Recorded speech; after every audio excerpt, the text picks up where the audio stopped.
Legend stands alone at the top. Rose looking for hit 4-1, 9-2. 2-1 pitch from Schaus into left center. There it is. Rose has eclipsed Cobb. That's number 4,192.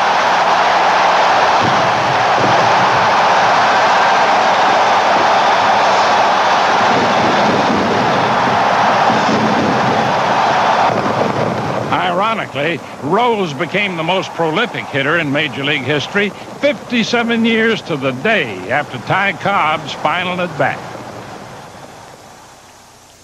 Cobb played 24 years, 22 with Detroit, hit at least .320 in all but his first, won a record 12 batting crowns, hit .400 3 times, has a best-ever career average of .367, and set stolen base and hitting marks that stood almost 60 years. It was only fitting that the Cincinnati kid break Cobb's mark in the city where he was born and raised and where he's played big league ball for 18 of his 23 seasons.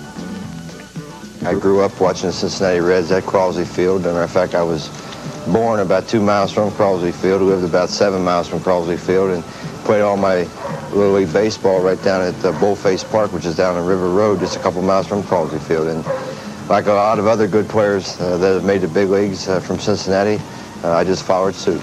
And he followed the advice of his father, a regular on the city's playgrounds. All we did in the summertime was play baseball, or in the fall play basketball or football, and I was very fortunate to have a father that exposed me to all the sports. He didn't make me play them.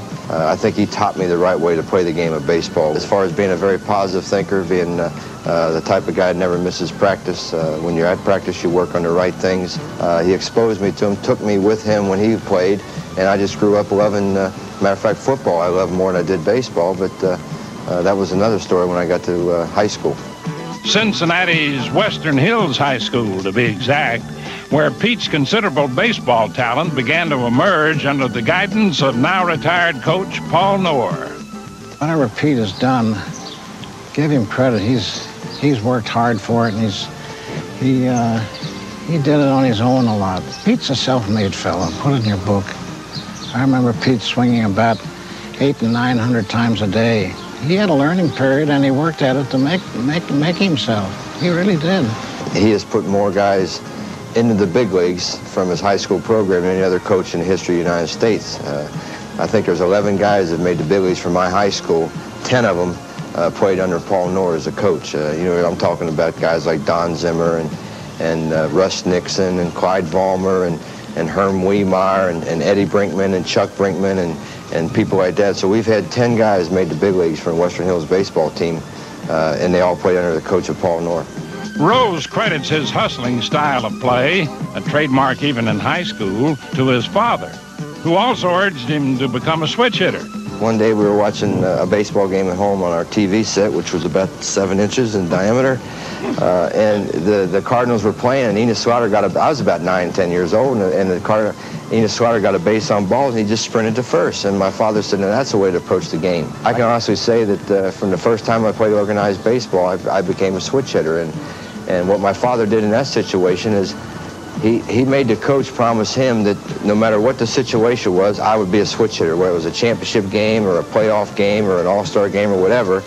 And his side of the story was he would never take me on vacation away from the team where I would miss 1 or 2 games. You know how when you get playing in the Little League baseball and all of a sudden an important game comes up and your star pitcher's missing for 2 weeks because he's on vacation. Well, my father never took me on a vacation. Matter of fact, the first time I ever went on a vacation was when I got on the airplane at Greater Cincinnati Airport to go to Geneva, New York to play professional baseball. 3 years in the minors, and then Rookie of the Year with the Reds in 1963. Pete's all-out style became legend. Example, the 1970 All-Star Game when he slammed into Ray Fosse to score the winning run in the 12th inning. And if you see the replay on that play, I did start to slide, but he left me no recourse because there was no place to slide. Because if I slide, I'm not going to make the plate, and there's no sense in ever sliding into a bag if you can't get the bag. That spirit helped Cincinnati's Big Red Machine dominate the league in the 1970s with 4 pennants and 2 world championships. I think everyone on the ball club knew what they could do, and we just went out and did it on a daily, consistent basis. We had more good players than the other team in the league, and that's why we excelled, and that's why we dominated in the 70s. It was very easy to pick the team of the decade in the 70s. It won't be as easy to pick the team in the 80s, obviously, as it was just to write R-E-D-S in the 70s. Writing R-O-S-E into the baseball records, Pete tied Wee Willie Keeler's 80-year-old National League mark by hitting safely in 44 straight games in 1978. That wasn't all, however, because Rose also collected career hit number 3,000 that same year. But after the season, Pete became a free agent and moved on to Philadelphia. What I was looking for then, because of what I was used to, was a winning team. They won the division in 76, 77, and 78, but they never reached the World Series, and I thought that I could add that little spark to the Phillies. Not only did Rose spark the Phillies to their first World Championship ever in 1980, but he came to catcher Bob Boone's rescue with 2 outs to go and the bases loaded in the final game. We worked on that play for about 2 weeks, boy. That was hard practice, that play. The hard thing about the play, if you remember correctly, there were horses over there, cops on horses. There were dogs over there guarding the TV cameras. And it was probably Boone's ball, but, you know, if the wind may have blew it 5 feet, it might have been my ball. That's why I was there. And, of course, once I'm there, I'm not just going to stand around with my hands on my hips. Rose entered the record books again on August 10th, 1981, when he passed Stan Musill's National League record for most career hits. I remember I tied that record the night before the strike of '81. So I had to wait about 60 days to resume my chase of Stan Musill's record. And I remember I got it off of Mark Littell. It was a base hit to left field, and that surpassed Stan Musill's record. And that was real rewarding to me because I've always been a National Leaguer, and I've always been a National League fan.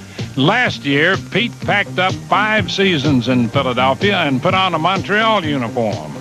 But his time with the Expos was brief, because in mid-August he was traded back to Cincinnati to be player manager.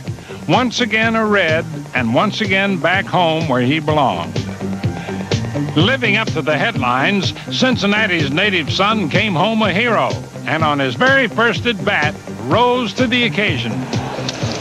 Base hit. Pete Rose has a base hit. Freitas will score. The ball by Dernier. Rose is racing around second. Rose digging for third. There's that headfirst slide, and this crowd goes bananas.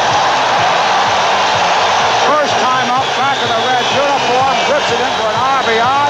Hustle is back right here at Riverfront. Now, just like old times, Rose is doing what he loves most, playing baseball and setting records with his hometown team. Let's make it clear that Cincinnati is a tremendous place to play baseball. I was born here and right close to Crosley Field.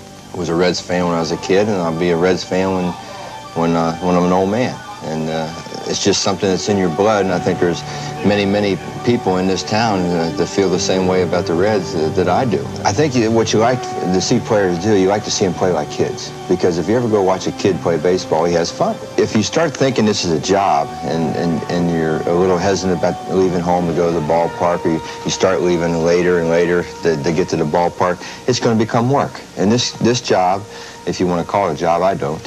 It can really grind you into the ground. If you can just periodically think about how lucky you are to have the opportunity to play big league baseball and take advantage of it, mentally you'll be in pretty good shape. Pete Rose, epitome of our game and its glory. Now it's time for this week's quiz, brought to you by Nissan, builders of high-quality cars and trucks for over 50 years. Pete Rose holds the record for most 200-hit seasons with 10. His best, 230 base hits in 1973. The single-season high for Ty Cobb was 248 hits. But for this week's quiz, who holds the Major League mark for most hits in one season? Stay tuned for a gorgeous hitter. Nissan is